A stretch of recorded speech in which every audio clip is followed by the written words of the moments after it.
மூன்றாவது முறையாக நான் பதில் சொல்கிறேன். தமிழ்த்தாய் வாழ்த்தோடு சட்டமன்றம் தொடங்கியது. தேசிய கீதம் பாடக்கூடாதுன்னு எதுவும் இல்லை, தேசிய கீதமும் இசைக்கப்பட்டது. இறுதியிலும் தேசிய கீதம் பாடப்பட்டது. இதுதான் பதில்.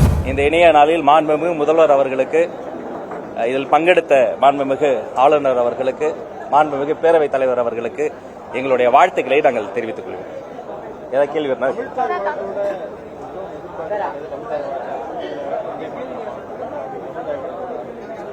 தெளிவாக சொல்கிறோம். தமிழ் எங்கள் பேச்சு, தமிழ் எங்கள் மூச்சு, தமிழ்தான் எங்கள் உயிர், தமிழ் எங்கள் வாழ்வு. நாங்கள் வாழ்கிற வாழ்க்கை எங்களுக்கு தமிழ் தந்தது. எப்போதும் அன்றும் இன்றும் என்றும் தமிழுக்கு தான் முன்னுரிமை.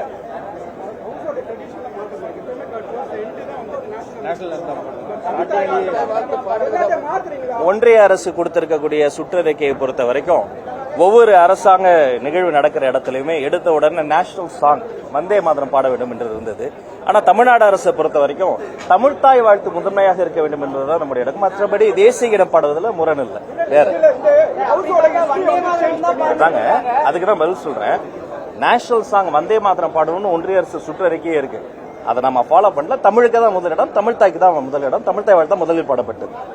வந்தே மாதரம் வந்து அவங்க ஒன்றிய சொல்றாங்க வந்தே மாதரம் பாடப்பட வேண்டும். அப்ப நீங்க இந்த வந்தே மாதத்தை பாடல அப்படின்றத எப்படி நம்ம எடுத்துக்க முடியும்? தேசிய கீதத்தை இரண்டாவதாக பாடுறீங்க, அதுவே அவை மரபுக்கு அவை மரபடி பின்னர் தான். மூன்றாவது முறையாக நான் பதில் சொல்கிறேன். தமிழ்த்தாய் வாழ்த்தோடு சட்டமன்றம் தொடங்கியது.